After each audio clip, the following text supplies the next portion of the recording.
I know that the debt collective has been saying like, this is a start. Where do you guys want to go from here? Like, and I've heard various things. In my heart, I feel like Biden is not going to touch this issue again. But are you guys like, he better touch it? We're going to make sure there's more coming. This is just the beginning. And as we get used to the idea that, hey, this is possible, let's go for more. Like, where are you guys at on that? Even further, right? He needs to cancel the rest of student debt. And let's talk about other debt types too. Let's talk about medical debt. Let's talk about credit card debt, which most of credit card debt is just medical debt. So we really think this is actually sort of opening a can of worms to sort of get millions of people, in the same way that pausing student loans during COVID, right, for almost 3 years now, most people with federal student loans haven't had to pay a dime on their federal student loans, which I think has drastically changed the psychology of debt and this idea of who owes what to whom. And so this is sort of a next step, right? Canceling this debt. People are immediately asking, well, why didn't you just cancel all of it? Now that they've seen him do it, they say, well, why don't you just cancel the rest of it? Or why did you make an income cap? Why can't you just cancel all? People in good faith and bad faith are saying, well, why don't you cancel medical debt? That's a great question. You should do that as well, right? Yeah. So we're definitely pushing for more. And Biden was not always going to do this, right? This is not something that he just had a sticky note on the corner of his desk, like, oh yeah, I have to cancel student debt, right? This was something that he was pressured into doing by organizations and activists and debtors on the ground and folks on the inside. And so we now have a proof of concept, right? And so imagine what we can do with more people organizing and more people raising their voices, more people sharing their stories, more people talking about other debt types. So, we have a proof of concept that with enough organizing on the left, we can pressure an administration, whether that's Democrat or a Republican, to take action. And so we should just move forward with that on pushing for more cancellation and for pushing for the cancellation of other debt types as well. I love that. I was going to say that, and Ida, please jump in, but the majority of Americans support this move. But anecdotally and just generally, like, you see a lot of backlash, a lot of, I paid mine off, why can't other people pay theirs? What about this? What about that? And it kind of like, I kept on saying, like, damn, we're not ready for socialism. Like, we're not ready to think bigger about shit like debt, right? We're not ready to break from this pathology of, again, that bucket of crabs that, well, I got out, why can't you get out? And it's just like, there's part of me that I'm hopeful, because I think you're right, but it truly is breaking I think an indoctrination that Americans have around money and around, just privilege versus a right, the right to an education versus that, like, privilege, 1 in a million, or 1 in 100, whatever. Yeah, anyway, that's not really a question, but I'm just yeah. Well, I mean, America has always positioned capitalism as a privilege. They have framed it as being patriotic and American, and it's what makes us free. Which is really what keeps us in bondage. They've always told us that the fact that we are able to become a billionaire, which we all know that's not, you don't become a billionaire without oppressing a people, regardless of whatever you may think. There's nobody who's a billionaire that did it ethically. And if there is, and I'm wrong, please tell me, tweet me, let me know who those are, because I would love to, eat my words and find out who this person is. But I just think that coming from being a child of immigrants, that has always been one of the things that has been sold to people, is because you can go to America and be whoever you want to be. Right. And you can become, and so with that idea of that you too can become a billionaire, they sell you that it is a right for you to have to buy bottled water when it's a natural resource. Right. Absolutely. Yeah. that it's better that way. But yeah, you guys are really, I mean, Debt Collective has been on the forefront of breaking some of that mold.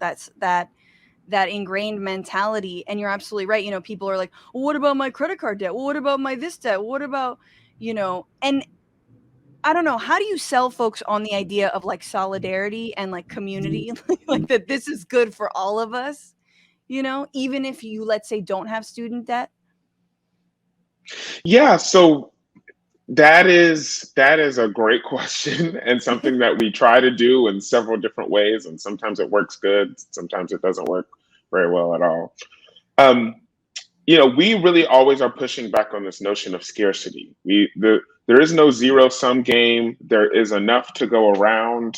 I can win and you can win and we can all win. We can all get debts canceled, immoral debts, that is, or unjust debts. There are some debts that we do need to pay, and we talk about reparations and some climate debts and things like that all the time. But, there is a lot of juxtaposing certain debt types to another that we always push back on. And that's why we say we've never been a student debt organization. We've always been talking about household debts or community debts. We never use the term consumer debt because you don't consume healthcare. You don't consume loans for college, right? You don't consume a mortgage. You just need a roof over your head. And so I think one way that we try to sell people is by talking about how the elimination of debt and sort of ridding yourselves of this type of shame is just beneficial to society, right? And so we start to talk about these questions of, would you rather your doctor or your nurse, would you rather them be in debt, or would you, giving you your daily checkup or your yearly checkup, or would you rather them be debt free? We sort of talk about communities and what it looks like when other people are suffering and how that can actually burden you. But it's tough, but we really try to push out of this like individual mindset and understand that we are a society, we are a community. And that's really tough to push through because that's at the, rugged individualism is at the sort of core of American psychology. And so that's, I think, why debt cancellation is so tough to get to, but why it's so remarkable that we've started to get here, because being indebted in a lot of ways, I think can feel American, right? It's this idea that you are, the average American dies $62,000 worth of debt. So, it feels very American to say, I'm bearing this burden and I'm going to pay this off for the rest of my life because that is proof, that's my certificate that I earned it. And so this is really, it's flipping people's consciousness on their head. So what you're saying is the average American has the last laugh? Is that what you're saying? Because 62,000. I mean, does that automatically pass to our relatives, or do we just be like, peace, bye? Right. No, and to say nothing, you're talking about teachers and nurses and doctors and dentists and essential workers, people we need. And then you hear the like, well, it's your choice to go to school and get in debt. Like, I'm inherited a CrossFit gym from my dad. This is Marjorie Taylor Greene for some reason. I opened a bar that is gun themed. Now I'm Lauren Boebert, but like, Ted Cruz. My dad was wealthy, and I chalk up our escape from Cuba every chance I get, even though he was just one of the wealthy ones. Anyway, like, these are all the people who are now like, you got your degree in queer literature and blah, blah, blah, blah, blah. And it's like, no, man, these are people who are straight up helping. I mean, queer literature also a giant help, I would argue. But like and so you also have to think about like, that's such a fucked up scarcity mindset too. Like, if you can't afford it, then don't go to school. Don't become a doctor. Don't become a nurse. Don't become a teacher because of like, it's hard enough as it is to do those professions. And now you're blaming them because they should have known that it was going to be that expensive. It's just like I mean, speaking of what Ida was saying also earlier, like, if our entire, not just lack of education, but attitude towards education is backwards as hell. Anyway. Oh, Ida, you're on mute. A lot of those people are talking to the people who don't have an education. That's their base. So those are the people that push back this whole anti-intellectual movement that you've seen since Donald Trump came along, and when Barack Obama, because all of these white people were so, their psyches broke that this black man is now the leader of the free world and far more educated and informed, and they're like, how is this possible? But that's who they're talking to. So when Marjorie Taylor Greene is saying, well, then why don't you go be, you know, an electrician, is because she knows that a lot of electricians are part of her constituency, or a lot of people who don't have a formal education, because that's how they baited these people into this cult, into believing that other people are trying to take away from them, as opposed to the establishment that they belong to, because these people are getting a salary that comes from our taxpayer dollars. They have health care that's socialist. Their kids go to better schools than our schools because they can afford to go to private prep schools because of the money that we pay in taxes. Yet and still they go back and shit on the people who, you know, who are trying to get an education a better, so that they can better themselves. But they benefit from the people that are believing every day that black people are trying to take their stuff, that Mexican, Central Americans, because, you know, let's just be real, when they frame immigration, they give it a brown face. They completely erase black immigrants while we talk about immigration and the black people that were stuck in Mexico that were Haitian. So when we have these conversations and we think that these people are talking to us, when they're like, why are you getting it? They're not talking to us. They're talking to their base, who they are fueling with hate, to envy and education, because if those people start getting information and education, they're not going to support them. Right. And so that's why and if an electrician makes a living wage, right? Like, or if an electrician gets too much money, that's also bad too. He's elitist. He's that now you think you're better than everybody, because to them, they need you to be at the footstool. That's who they're talking to. They're not talking to you. They're not talking to us like why you went and got an education.